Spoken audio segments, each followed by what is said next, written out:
Hey everyone, welcome back to my channel. आप देख रहे हैं क्या स्टडी क्लासेस। आज की इस वीडियो में हम पढ़ने वाले हैं क्लास 11th का हिंदी आरोह का चैप्टर 9 कबीर के पद, जिसके लेखक हैं कबीर। चलिए शुरू करते हैं।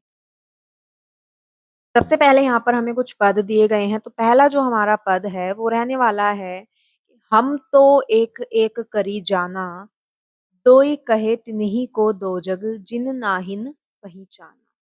इन पंक्तियों में यहाँ पर सबसे पहले हम प्रसंग, फिर व्याख्या और विशेष भी करेंगे। तो वीडियो जो है वो काफ़ी अच्छी आपके लिए होने वाली है, काफ़ी काफ़ी हेल्पफुल रहेगी। और यहाँ पर जो हमारा प्रसंग है, तो प्रसंग जब हम लिखते हैं तो किस तरह से लिखते हैं? सबसे पहले जब भी हम प्रसंग लिखेंगे तो हम हमारी किताब का नाम लिख सकते हैं, क्लास का भी आप लिख सकते हैं। उसके बाद पाठ का आप लिखेंगे, उसके लेखक का लिखेंगे और उसके बाद आप थोड़ा-सा उन पंक्तियों के बारे में बहुत शॉर्ट में आप वहाँ पर थोड़ा-सा शॉर्ट में बता सकते हैं। तो अब यहाँ पर है जैसे कि प्रस्तुत पंक्तियाँ हमारी हिंदी की पाठ्यपुस्तक आरोह सॉरी, हाँ, ठीक है। आरोह के भाग 1 में संकलित पाठ कबीर के पद से ली गई है और इसके लेखक या रचयिता या कवि, आप कुछ भी लिख सकते हैं, कबीर हैं। अब यहाँ पर है, हमने यहाँ पर थोड़ा-सा उन पंक्तियों के बारे में या उस पाठ के बारे में हमने बताया है कि प्रस्तुत पंक्तियाँ जो हैं, प्रस्तुत पंक्तियों में कबीर कहते हैं कि सब ईश्वर को जानते हैं, ईश्वर एक ही है और जो ईश्वर को अलग-अलग मानते हैं, वो नर्क के अधिकारी हैं। अब यहाँ पर आ जाती है हमारी व्याख्या। अब हम व्याख्या कैसे लिखेंगे? जो हमने पीछे पंक्तियाँ पढ़ी हैं, उनकी यहाँ पर हम व्याख्या करेंगे। तो यहाँ पर जो व्याख्या है, वो रहने वाली है कि कबीरदास कहते हैं कि हम तो एक ही ईश्वर को जानते हैं, जिसने इस संपूर्ण सृष्टि की रचना की है। कबीरदास जो हैं वो कहते हैं कि हम एक ही ईश्वर को जानते हैं जिसने इस संपूर्ण सृष्टि की रचना की है और जो इस जगत के हर प्राणी मात्र के अंदर समाया हुआ है। जो परमात्मा के इस सत्य को नहीं जान पाए हैं और उसको एक नहीं बल्कि दो मानते हैं, वो नर्क के भागी होते हैं। यानी आत्मा व परमात्मा एक ही है और पूरे संसार में एक ही ईश्वर की सत्ता है। जो लोग ईश्वर को अलग-अलग मानते हैं, वो नर्क के अधिकारी हैं, अर्थात उनको नर्क प्राप्त होगा। इसके बाद आ जाता है हमारा विशेष। तो यहाँ पर विशेष हमारा रहेगा, विशेष आप जो है पंक्तियों को पढ़कर और व्याख्या को पढ़कर आप लिखेंगे। तो इसके लिए आपको थोड़ी-सी ग्रामर आनी चाहिए ताकि आपको पता चल सके कि भाषा कौन-सी है, अलंकार कौन-सा है, रस कौन-सा है, ठीक है? और कुछ आप पंक्ति में से लिख सकते हैं कि पंक्ति में किस तरह की बातें की गई हैं या अ, जैसे यहाँ पर पहले हमारे जो पहले हमारा विशेष रहने वाला है कि कबीरदास ने ईश्वर की एकता और आत्मा परमात्मा के एकत्व के सिद्धांत पर बल दिया है। ठीक है? उसके बाद यहाँ पर हमें बताया गया है कि ईश्वर की सर्वव्यापकता यहाँ पर मतलब कि दिखाई गई है। पद की भाषा जो है वो सद्गुणी है जिसमें सहजता और सरलता है। यमक अलंकार है इन पंक्तियों में। हम तो एक-एक करी जाना, इन पंक्तियों में क्या है?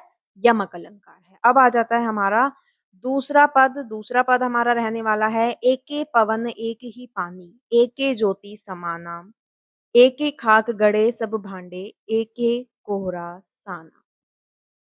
प्रसंग हमारा रहने वाला है, प्रस्तुत पंक्तियाँ हमारी हिंदी पाठ्यपुस्तक आरोह के भाग 1 में संकलित पाठ कबीर के पद से ली गई हैं और इसके लेखक कबीर हैं।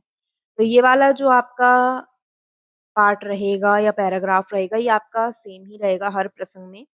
फिर चाहे किसी भी पंक्ति का प्रसंग हो, लेकिन अगर कोई और चैप्टर का आता है, तो आप उसमें आपको चैप्टर और जो कवि या रचयिता हैं, लेखक हैं, उनका अब आपको चेंज करना होगा नाम। अब यहाँ पर इन पंक्तियों में कबीरदास कहते हैं कि एक ही हवा है, एक ही पानी है, एक ही ईश्वर है और इस संसार के हर इंसान के भीतर उसी ईश्वर का अंश ज्योति रूप में समाया है। व्याख्या हमारी रहने वाली है, कबीरदास कहते हैं, एक ही हवा है, एक ही पानी है, एक ही ईश्वर है, इस संसार के हर इंसान के भीतर उसी ईश्वर का अंश ज्योति रूप में समाया हुआ है। कबीरदास जी कहते हैं कि जैसे कुम्हार एक ही मिट्टी से अनेक तरह के बर्तन बना सकता है, बनाता है, ठीक उसी प्रकार ईश्वर रूपी कुम्हार ने भी एक ही मिट्टी से अनेक तरह के मनुष्य बनाए हैं। और कहने का तात्पर्य मतलब कि यहाँ पर कहने का तात्पर्य यह है कि सभी मनुष्यों का शरीर पंच तत्व जल, वायु, अग्नि, आकाश और पृथ्वी से बना है और मनुष्य के मर जाने पर मिट्टी में ही वह मिल जाता है। के बाद विशेष आएगा तो विशेष सेम भी हो सकता है, कई बार सभी पंक्तियों का सेम भी होता है, कई बार अलग भी होता है, पंक्तियाँ जो हैं वो अलग-अलग हो सकती हैं। अब यहाँ पर है इसमें शांत रस की प्रधानता है, अनुप्रास अलंकार है, रूपक अलंकार है इन वाली पंक्तियों में, ईश्वर रूपी कुमार, शरीर रूपी मिट्टी क्योंकि तुलना की गई है, ठीक है? भाषा जो है वो सधुकड़ी है और पद में ईश्वर के एकत्व सिद्धांत को सरल ढंग से समझाया गया। नेक्स्ट हमारी पंक्ति है जैसे बाड़ी काष्ठ ही काटे अग्नि न काटे कोई सब घटी यंत्री तहीं व्यापक धरे स्वरूपे सोई। प्रसंग हमारा रहने वाला है वही यहाँ पर आ जाएगा कि कबीरदास जी कहते हैं कि सभी प्राणियों के हृदय के भीतर वही ईश्वर अनेक रूप धरकर व्याप्त है। यानी कि जो ईश्वर है वो मतलब सभी प्राणियों के हृदय के भीतर वही ईश्वर है लेकिन वो अलग-अलग रूप में है और अलग-अलग अनेक रूप में वो व्याप्त है। अब यहाँ पर आ जाती है व्याख्या कबीरदास जी कहते हैं कि लकड़ी के भीतर आग हर वक़्त मौजूद रहती है जो सिर्फ़ लकड़ी के जलने पर ही दिखाई देती है। कबीरदास कहते हैं कि जिस प्रकार बढ़ई लकड़ी को काटता है यानी कि वो लकड़ी को तो काट सकता है लेकिन उसके भीतर की आग को नहीं काट सकता। ठीक उसी प्रकार मनुष्य का शरीर भले ही मर जाता है क्योंकि वह नश्वर है, लेकिन उसके भीतर की आत्मा अमर है क्योंकि वह परमात्मा का अंश है, अर्थात परमात्मा सभी जीवों के अंदर आत्मा के रूप में बसता है। कहने का तात्पर्य यह है कि सभी प्राणियों के हृदय के भीतर वही ईश्वर अनेक रूप धरकर व्याप्त है। विशेष यहाँ पर आ जाता है शांत रस की अभिव्यक्ति है, पद भी जो है वो गेय पद शैली में है, यानी कि यहाँ पर ये जो पद है वैसे इसके सारे ही पद गेय शैली में है। गेय शैली यानी कि गेय पद शैली होती है, जिस पद को या जिस पंक्तियों को गाया जा सकता है। तो यहाँ पर जो कबीरदास जी ने पंक्तियाँ लिखी हैं, यहाँ पर इस चैप्टर में आपकी जितनी भी सारी पंक्तियाँ हैं, यानी कि ये पूरा चैप्टर ही वो सारी पंक्तियाँ आपकी गेय पद शैली में हैं और उनको गाया जा सकता है। ठीक है? तो यानी कि इनको आप गा भी सकते हैं।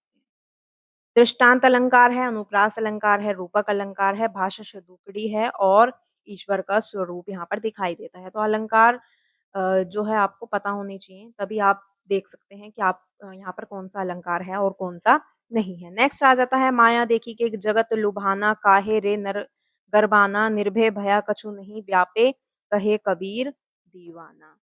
प्रसंग यहाँ पर हमारा रहने वाला है वही हमारा यहाँ पर प्रसंग रहेगा। यहाँ पर ये वाली जो पंक्तियाँ हैं वो चेंज हो जाएँगी। इन पंक्तियों में कबीर प्रभु भक्ति में लीन हो गए हैं और कबीर जान चुके हैं कि आत्मा परमात्मा एक है। उसके बाद यहाँ पर व्याख्या आती है और इन पंक्तियों में यहाँ पर जो कबीरदास जी हैं वो कहते हैं, इन पंक्तियों में कबीर प्रभु भक्ति में लीन हो गए हैं, उनके प्रेम में डूब गए हैं, वो इस सांसारिक मोह को छोड़ चुके हैं। इसलिए कबीरदास जी कहते हैं कि हे मनुष्य, तू इस संसार के झूठे मोह माया, भौतिक सुख सुविधाओं के प्रति आकर्षित होकर व्यर्थ में अभिमानी हो रहा है क्योंकि ये सब तो नश्वर है। कबीरदास जी कहते हैं कि इसलिए संसार के सभी मोह माया के बंधनों से मुक्त होकर निडर होकर जियो और प्रभु भक्ति में लीन होकर उसे जानने व समझने की कोशिश करो। कहने का तात्पर्य यह है कि जिस तरह कबीर जान चुके हैं कि आत्मा परमात्मा एक है और सभी अ, उसी परमात्मा की संतान हैं, इसलिए वो सांसारिक मोह से दूर होकर और निर्भय होकर एक दीवाने की तरह प्रभु की भक्ति में लीन हो गए हैं। अब यहाँ पर आता है विशेष विशेष में यहाँ पर पहला यहाँ पर विशेष हमारा रहने वाला है पद में माया मोह की व्यर्थता और उस पर गर्व ना करने का उपदेश दिया गया है। भाषा जो है सधुकड़ी है। छंद यहाँ पर यह पद गेय पद शैली में है जिसे गाया जा सकता है। अनुप्रास अलंकार है, यमक अलंकार है। रूप शोक्ति जो आपका अलंकार है वो भी यहाँ पर है। मतलब रूपक्ति, श्योक्ति अलंकार भी यहाँ पर माना जा सकता है, जहाँ पर कबीर ने स्वयं को प्रेम में लीन एक दीवाना के रूप में प्रस्तुत किया है और कबीर की वाणी में प्रखर आत्मविश्वास और निर्भीकता मुखर हुई है।